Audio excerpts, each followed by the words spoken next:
மார்பக புற்றுநோய்க்கு எதிரான சிகிச்சையில் இந்திய விஞ்ஞானிகள் ஒரு புதிய மைல்கல்லை எட்டியுள்ளனர். புனேவில் உள்ள அகார்கர் ஆராய்ச்சி நிறுவனத்தைச் சேர்ந்த ஆராய்ச்சியாளர்கள் மனித முடியை விட பல்லாயிரம் மடங்கு மெலிதான நானோ துகள்களை உருவாக்கியுள்ளனர்.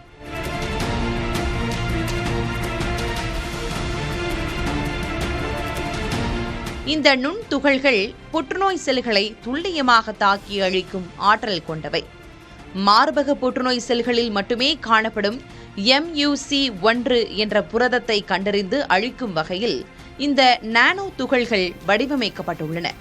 இதனால் வழக்கமான கீமோதெரபி சிகிச்சையை போலன்றி உடலில் உள்ள ஆரோக்கியமான செல்கள் எவ்வித பாதிப்பும் இன்றி காக்கப்படுகின்றன.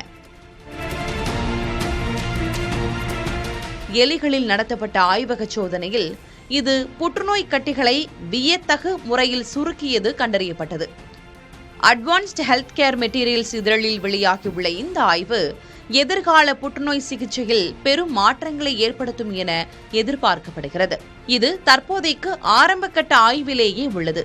மனித பயன்பாட்டிற்கு வருவதற்கு இன்னும் சில ஆண்டுகள் விரிவான ஆய்வுகளும் சோதனைகளும் தேவைப்படலாம் என்ற சிறிய எச்சரிக்கையையும் ஆராய்ச்சியாளர்கள் முன்வைக்கின்றனர்.